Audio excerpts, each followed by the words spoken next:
ఒకప్పుడు ఇండియాలో 50 కోట్ల బడ్జెట్ తో సినిమా తీస్తే అది చాలా పెద్ద విషయం. 100 కోట్ల బడ్జెట్ అంటే ఇండస్ట్రీ మొత్తం ఆ సినిమా గురించే మాట్లాడుకునేది. 150 కోట్ల బడ్జెట్ దాటితే అది రిస్క్ అని అనుకునేవారు. కానీ ఇప్పుడు పరిస్థితి పూర్తిగా మారిపోయింది. ఈ రోజుల్లో సినిమాలు 500 కోట్ల బడ్జెట్ తో స్టార్ట్ అవుతున్నాయి. కొన్ని సినిమాలు 700 కోట్లు, కొన్ని సినిమాలు 1000 కోట్లు, ఇంకా కొన్ని అయితే ఏకంగా 4000 కోట్ల బడ్జెట్ అంటూ వార్తల్లో నిలుస్తున్నాయి. అసలు ఇంత బడ్జెట్ ఎందుకు పెరుగుతుంది? హీరోల రెమ్యునరేషన్ వలన, లేదా విఎఫ్ఎక్స్ వలన, లేదా ప్రపంచ స్థాయిలో సినిమాలు తీయాలనే ఆలోచన వలన? ఈ వీడియోలో ఇప్పటికే రిలీజ్ అయిన హై బడ్జెట్ సినిమాల గురించి, అలాగే అప్కమింగ్ హై బడ్జెట్ సినిమాల గురించి, వాటి బడ్జెట్ ఎందుకు అంత ఎక్కువగా అవుతుందో కూడా తెలుసుకుందాం. ఈ వీడియో మీకు ఇన్ఫర్మేటివ్ అనిపిస్తే లైక్ చేయండి అండ్ అలాగే మా ఛానల్ ని సబ్స్క్రైబ్ చేసుకోండి. ఈ హై బడ్జెట్ మూవీస్ ని నేను 2 కేటగిరీ లాగా డివైడ్ చేశాను. ఆల్రెడీ రిలీజ్ అయిన మూవీస్ అండ్ అలాగే అప్కమింగ్ మూవీస్. అయితే మనం ఫస్ట్ ఆల్రెడీ రిలీజ్ అయిన మూవీస్ గురించి మాట్లాడుకుందాం. తర్వాత ఇప్పుడు రాబోతున్న హై బడ్జెట్ మూవీస్ గురించి మాట్లాడుకుందాం. అయితే ఈ మూవీస్ లో ఫస్ట్ మూవీ వచ్చేసరికి పుష్ప 2. ఈ సినిమా దాదాపు 500 కోట్ల బడ్జెట్ తో తెరకెక్కింది. మొదటి పార్ట్ ప్రపంచవ్యాప్తంగా పెద్ద హిట్ కావడంతో రెండో భాగాన్ని ఇంకా పెద్ద స్థాయిలో ప్లాన్ చేశారు. ఈ సినిమాలో భారీ యాక్షన్ సీన్స్, వేలాది జూనియర్ ఆర్టిస్టులు, చాలా పెద్ద సెట్స్, పాన్ ఇండియా రిలీజ్, అలాగే నెలల తరబడి జరిగిన షూటింగ్, ఇవన్నీ కలిసి బడ్జెట్ ను భారీగా పెంచాయి. ముఖ్యంగా జాతర ఫైట్ లాంటి సన్నివేశాల కోసం చాలా ఎక్కువ ఖర్చు పెట్టారు. అందుకే పుష్ప 2 ఇండియాలోని అత్యంత ఖరీదైన సినిమాల్లో ఒకటిగా నిలిచింది.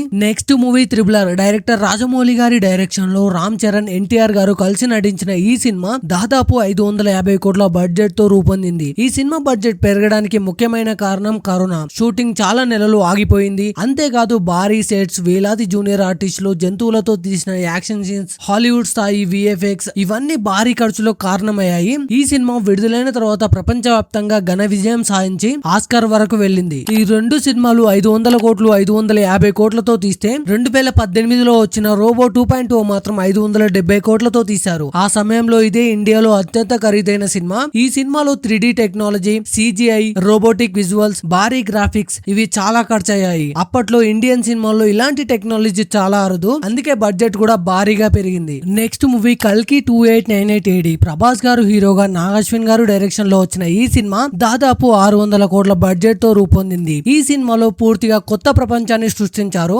భవిష్యత్ నగరాలు, కొత్త వాహనాలు, కొత్త ఆయుధాలు, భారీ సెట్స్ అన్ని ప్రత్యేకంగా డిజైన్ చేశారు. అలాగే అమితాబ్ బచ్చన్, కమల్ హాసన్, దీపికా పదుకునే లాంటి స్టార్ కాస్టింగ్ కూడా ఉంది. విఎఫ్ఎక్స్ మీద కూడా 100 కోట్లు ఖర్చయ్యాయి. Next movie Adipurush. ఈ సినిమా 600 కోట్ల బడ్జెట్ తో తీశారు. రామాయణం ఆధారంగా తెరకెక్కిన ఈ సినిమా ఎక్కువ భాగం గ్రీన్ మ్యాట్ పై షూట్ చేశారు. తర్వాత మొత్తం కంప్యూటర్ గ్రాఫిక్స్ తో రూపొందించారు. లంక, వానర సేన, యుద్ధ సన్నివేశాలు అన్ని CGI తో క్రియేట్ చేశారు. బడ్జెట్ భారీగా ఉన్న విజువల్స్ విషయంలో సినిమా ఆశించిన స్థాయిలో ప్రేక్షకులను ఆకట్టుకోలేకపోయింది. ఇప్పటి వరకు రిలీజ్ అయిన మూవీస్ గురించి మాట్లాడుకున్నాం. ఇప్పుడు అప్కమింగ్ రాబోతున్న హై బడ్జెట్ మూవీస్ గురించి మాట్లాడుకుందాం. అప్కమింగ్ మూవీస్ లో ఫస్ట్ మూవీ వచ్చేసరికి రాక.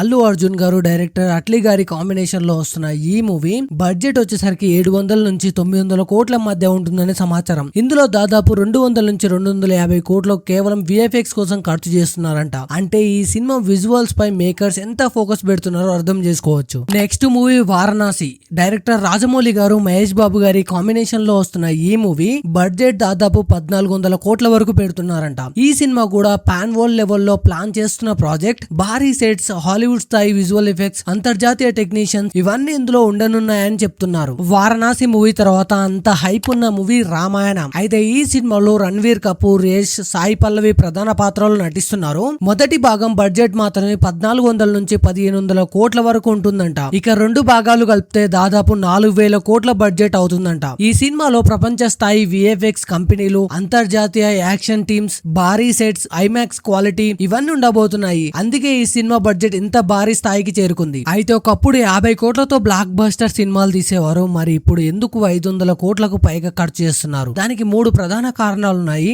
ఫస్ట్ వన్ వచ్చేసరికి ఇప్పుడు ఇండియన్ సినిమాలు కేవలం ఇండియా కోసం కాదు, ప్రపంచ మార్కెట్ ని లక్ష్యంగా పెట్టుకొని రూపొందుతున్నాయి. రెండోది, ప్రేక్షకుల అంచనాలు చాలా పెరిగిపోయాయి. ప్రతి సినిమాలో కొత్త ప్రపంచం, కొత్త విజువల్స్, భారీ యాక్షన్, హాలీవుడ్ స్థాయి క్వాలిటీ కావాలని కోరుకుంటున్నారు. అండ్ అలాగే మూడో వచ్చేసరికి విఎఫ్ఎక్స్ టెక్నాలజీ. ఒక మంచి CGI షాట్ చేయాలంటే లక్షలు కాదు, కొన్నిసార్లు కోట్ల రూపాయలు ఖర్చు అవుతుంది. అందుకే ఇప్పుడు సినిమా బడ్జెట్లు కూడా భారీగా పెరిగిపోతున్నాయి. మరి దీనిపై మీ అభిప్రాయం ఏంటో కామెంట్ చేయండి. అండ్ అలాగే ఈ వీడియో మీకు ఇన్ఫర్మేటివ్ అనిపిస్తే లైక్ చేయండి, మా ఛానల్ ని సబ్స్క్రైబ్ చేసుకోండి.